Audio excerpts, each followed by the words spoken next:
Hello मेरे प्यारे मित्रों और मेरे प्यारे बच्चों। आप लोग कैसे हो? आशा करते आप स्वस्थ होंगे और हम दुआ भी करते हैं कि हमारे सारे मित्र और बच्चे स्वस्थ रहें। आज जरूरी जानकारी में विषय है सतोगुण, रजोगुण तथा तमोगुण। ये तीनों गुण हम जन्म से लेकर प्राप्त करते हैं और बाद में भी इस गुणों को अपनाते हैं। इनमें से जो अच्छा गुण है वो हम बदल भी सकते हैं अपने खान पान के जरिए या वातावरण के साथ, या फिर अगर हमारे अंदर गलत गुण है तो उसमें उसे हम अच्छाई वाले गुण में भी बदल सकते हैं अपने खान पान के जरिए और वातावरण के जरिए। तो सबसे पहले हम बात करेंगे सतोगुण के बारे में। सतोगुण के बारे में जो जानकारी हमने इकट्ठी की है वो हम आपके साथ शेयर करेंगे। सतोगुण मतलब सत्य का आचरण करना। जो बच्चा सत्य से जन्म लेगा वो देखोगे 1-2 साल का होते ही उसमें एक अलग व्यवहार पाया जाता है, और उसे मतलब उसके मस्तक को देखकर, उसके मुख के ललाट को देखकर जो ज्योतिषी और बड़े विद्वान लोग होते हैं वो आपको बता देंगे कि ये बच्चा आगे चलकर क्या बनेगा। शायद ज्योतिषी लोग अपने ज्योतिष विद्या के गणना के अनुसार मुख को पहचानना जानते हैं। ऐसे ही महात्मा बुद्ध या अन्य के बारे में भविष्यवाणी की गई थी कि ये बच्चा आगे चल कर के बहुत बड़ा गुणी बनेगा, क्योंकि वो सतोगुण से था। सतोगुण मतलब सत्य का आचरण करना। सत्य गुण वाले जो बच्चे होंगे, इंसान होंगे, बड़े होने के बाद भी उसे देखोगे कि वो शास्त्र की बात मानेगा, वो उसे आप समझाओगे तो वो बात को मानेगा, सामाजिक बात को वो मानेगा। और सतोगुण वाले हमेशा सत्य का आचरण करेगा। उसका स्वभाव मृदु होगा, वो नम्र होगा, वो दूसरों से प्यार से बात करेगा। सतोगुण वाले में ये नहीं पाया जाता कि आप उसका अपमान करोगे तो भी वो सह लेगा, या फिर बार बार उसे युद्ध की धमकी दोगे तो भी सह लेगा। ऐसा नहीं होता सतोगुण वाले। सतोगुण वाले स्वाभिमानी होंगे और वो बहुत देर तक आपकी हर गलती को सहेंगे, लेकिन जब उससे बर्दाश्त की क्षमता बाहर जाएगी तो महाभारत की तरह, अर्जुन और कृष्ण की तरह वो युद्ध के लिए भी तैयार रहेगा। तो सतोगुण के बारे में श्री कृष्ण गीता के अध्याय 14वें अध्याय के 13 से लेकर 17 तक में बात करते हैं, और वो कहते हैं कि जो सतोगुण वाले मनुष्य होते हैं वो हमेशा सत्य का आचरण करेंगे, सत्य वातावरण में रहेंगे, सत्य लोगों का साथ करेंगे और लोगों को हमेशा सत्य ही बताएंगे।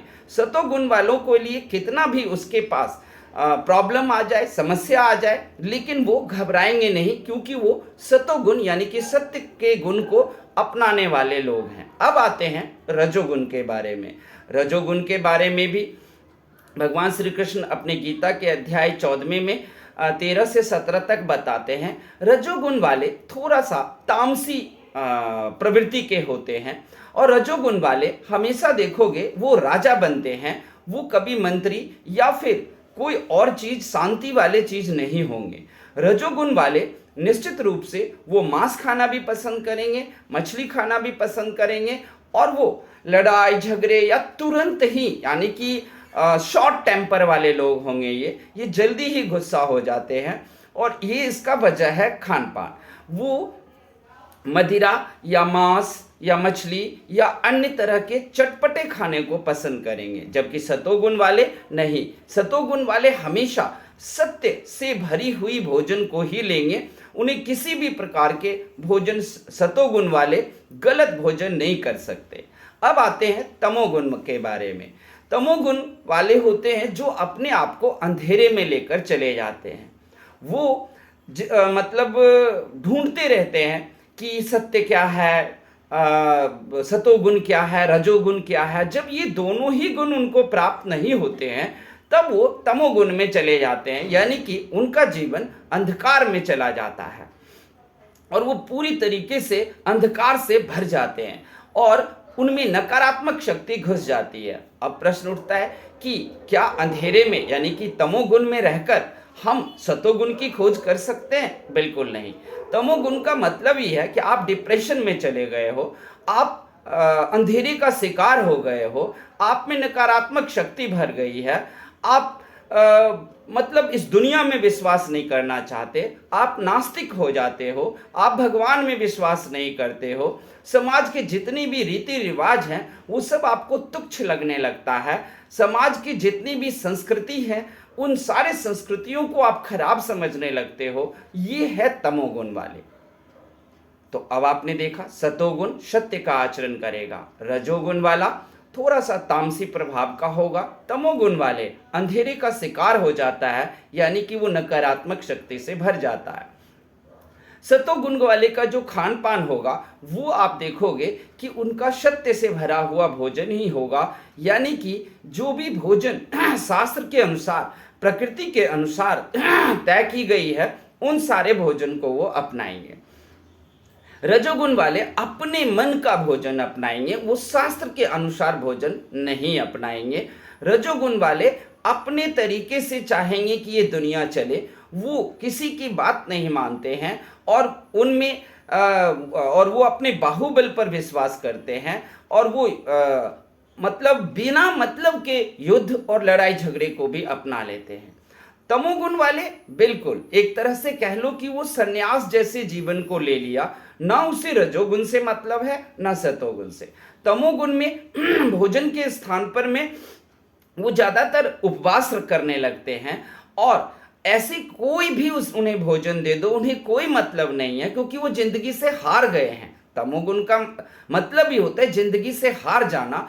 उस वक्त उनको आप जो भी खाना दोगे उस खाने में उन्हें कोई ये दिखता नहीं है कि शास्त्र ने क्या कहा है हमें खाने को, क्या कहा है पीने को। वो जो कुछ भी उनको मिलता है वो खा लेते हैं, या व्रत में रहते हैं, या फिर वो अपने आप में खोए रहते हैं, गुस्से में रहते हैं। अब प्रश्न उठता है कि सतोगुण, रजोगुण या तमोगुण। चलो, सतोगुण तो बहुत बढ़िया है और जो वो जन्म से लेकर अपनाया है जन्म से लेकर आया है वो भी बहुत अच्छा। तो सतोगुण वाला अगर जन्म से ही सत्य के गुण को लेकर आया है तो कोई समस्या ही नहीं है। रजोगुण वाला, रजोगुण वाले को कैसे सतोगुण में लाया जाए और तमोगुण वालों को सतोगुण में कैसे लाया जाए। तो देखो, रजोगुण वाले जो हैं वो अपने आप एक दिन रजोगुण से परेशान होकर अपने आप वापस आते हैं सतोगुण में। इसलिए आप ज्यादातर राजाओं को देखोगे कि वो पूरा जीवन युद्ध करते हैं, उसके बाद वो तामसी भोजन करते हैं, उनका जो मन आता है वो करते हैं, वो शास्त्र के अनुसार नहीं चलते हैं। लेकिन जब वो बूढ़े हो जाते हैं तब वो राजपाट अपने राजकुमार को देकर और वन की तरफ चल देते हैं वानप्रस्थ में, और वहां पर वो अपना जीवन बिताने लगते हैं। और इनमें इस तरीके से अब रजोगुण से वो सतोगुण में आ जाते हैं। वन में उन्हें वो शाकाहारी हो जाते हैं, वो कोई हिरन मारकर नहीं खाते, किसी तरह का मांस भक्षी नहीं रहते। जबकि वो शुरुआती दौर में और राजा बने थे तब उनमें रजोगुण था, लेकिन रजोगुण से ऑटोमेटिक वो परेशान हो गए और सतोगुण की तरफ चले गए। याद रखना, वो रजोगुण से परेशान होकर तमोगुण की तरफ नहीं गए। अब तमोगुण के बारे में आते हैं कि तमोगुण आ कैसे गया जीवन में। या तो आपको जन्म से आया तमोगुण, या फिर आपको समाज के व्यवहार ने, समाज के वातावरण ने तमोगुण में लेकर चला गया। जैसे आप भी एक सिंपल सी जिंदगी जी रहे थे, लेकिन वो जिंदगी जीते जीते आपने देखा या कोई व्यक्ति देखता है कि मैंने कोई गलती नहीं की थी, लेकिन फिर भी उन्हें बीच बीच में कई बार दंडित हो जाना पड़ता है। एक व्यक्ति था, उसने किया ही नहीं, कुछ नहीं किया था अपराध, लेकिन उसे जेल जाना पड़ गया। वो जेल से जब बाहर निकला तो वो तमोगुण में घुस गया, वो नकारात्मक शक्ति का शिकार हो गया, वो डिप्रेशन में चला गया कि मैंने तो कुछ किया ही नहीं था, मुझे जेल क्यों हुई, मुझ पर अपराध क्यों साबित किया गया, ये सारी बातें उनमें। तो हम बताएंगे कि तमोगुण वाले वापस कैसे सतोगुण में आए।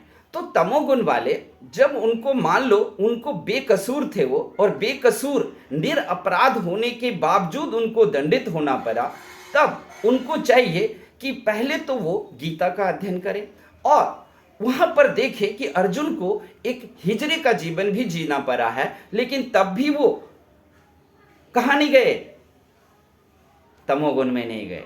अर्जुन जैसा वीर बृहन्ला हिजरे का जीवन जिया और भाई रसोइये आदि आदि का जीवन जिया, लेकिन वो लोग तमोगुण में नहीं गए। इसलिए तमोगुण वाले को गीता या किसी भी प्रकार के धर्म ग्रंथ को पढ़ने की जरूरत है। वहां पर उन्हें प्राप्त हो जाएगा ज्ञान कि हमें अगर दंड मिला तो किस वजह से मिला, क्योंकि बिना अपराध के जब आपको किसी भी प्रकार का दंड मिलता है तो उसका भविष्य से कोई रिश्ता होता है, कोई नाता होता है। इसलिए जितने भी डिप्रेशन के शिकार लोग हैं, यानी कि तमोगुण वाले लोग हैं, उन सबको चाहिए कि वो धर्म ग्रंथ को पढ़ें, और धर्म ग्रंथ से उन्हें पता चलेगा कि हमारे बेकसूर होने के बावजूद जो हमें दंड मिला है उसका रिश्ता भविष्य से है, भविष्य में बहुत अच्छा होने वाला है। और ऐसा सोचकर आप तुरंत अपने आप शतोगुण में आ जाओगे, वरना आप तमोगुण में अपनी जिंदगी तबाह कर दोगे, अपनी फैमिली तबाह कर दोगे और आप खुद परेशान रहोगे। यहाँ तक कि आप समाज के लिए भी एक परेशानी का सबब बन सकते हो। तो याद रखें कि तमोगुण वाले मतलब डिप्रेशन के शिकार लोगों को सीधा कोई भी धर्म ग्रंथ उठाकर पढ़ना है, किसी भी धर्म का। आप हिंदू हो तो सर्वप्रथम आप गीता के 2-4 श्लोक पढ़ें। वहां पर भगवान कृष्ण आपको तमोगुण वाले को बताते हैं कि आपके साथ जो बेकसूरी में जो भी कुछ गड़बड़ हुआ है उसके लिए हमने बहुत एक अच्छा सा फल भविष्य में रखा हुआ है जो आपको मिलेगा। उसी फल के सहारे तमोगुण वाले अपने अंधेरे की शक्ति से बाहर आएंगे, नकारात्मक शक्ति से बाहर आएंगे और अपने डिप्रेशन वाले स्थिति से बाहर आएंगे और वो शतोगुण में घुस जाएंगे। अब प्रश्न उठता है कि रजोगुण, तमोगुण, शतोगुण के बारे में जो हमारे जनरल साहित्य कवि लोग हैं उन्होंने कुछ बातें की है। हाँ, मैं आप मिथिलांचल से हूँ तो मिथिलांचल में एक कवि हुए थे डॉक्टर मनमोहन झा। डॉक्टर मनमोहन झा खट्टर काका पर एक व्यंग्य बनाए थे, एक हंसी मजाक का स्टोरी लिखे थे।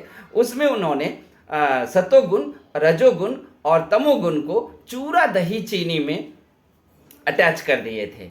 यानी कि उन्होंने कहा था कि चूरा जो है वो तमोगुण है, यानी कि वो अंधेरे का शिकार है, और उन्होंने कहा था दही जो है वो आपका सतोगुण है, क्योंकि वो सफ़ेद होता है और वो सीधा सत्य को लेकर चूड़ा को स्वर्ग बना देता है और चूड़े को अंधेरे से भगाकर उजाले में ले आता है।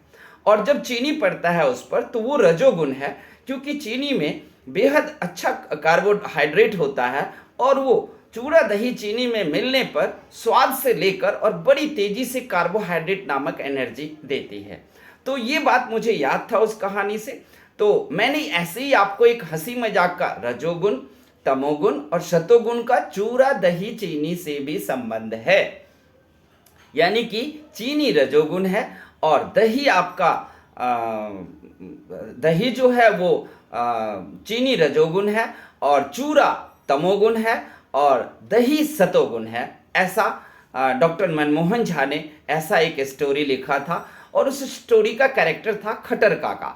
खट्टर काका ये सारी बातें बताते थे और खट्टर काका की बातें आज भी हम लोगों को याद आती है, हम बच्चे लोगों को सुनाते हैं। लेकिन ये तो एक व्यंग था, एक हंसी मजाक थी, लेकिन रजोगुण, सतोगुण और तमोगुण का जो असली रिश्ता है वो हमने आपको बता दिया कि सतोगुण सत्य का आचरण करेगा, शास्त्र के सम्मत अनुसार चलेगा, बड़ों की बातें मानेगा और सबको अपना समझेगा, सामाजिक नीति से चलेगा।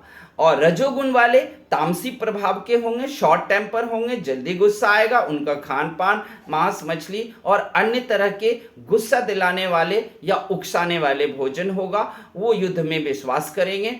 और जो तमोगुण वाले होते हैं वो डिप्रेशन के शिकार हो जाते हैं, वो नकारात्मक शक्ति में चले जाते हैं। कैसे चले गए वो भी आपको बता दिया। ये सब बातें आप लोगों को कैसी लगी ये हमें बताना, और फिर गलती हो तो कमेंट में भी लिखना ताकि हम आगे सुधार करते रहें। और दोस्तों, आप लोगों से निवेदन है कि आप हमें सपोर्ट करें और हमारी चीज़ें अगर आपको अच्छी लगती है, जानकारी जो भी जानकारी इकट्ठा करते हैं वो अगर आपको अच्छी लगती है तो प्लीज़ इस चैनल को सब्सक्राइब करेंगे, आपकी अति कृपा होगी। तब तक के लिए धन्यवाद और आप लोग स्वस्थ रहें, खुश रहें, आनंद रहें।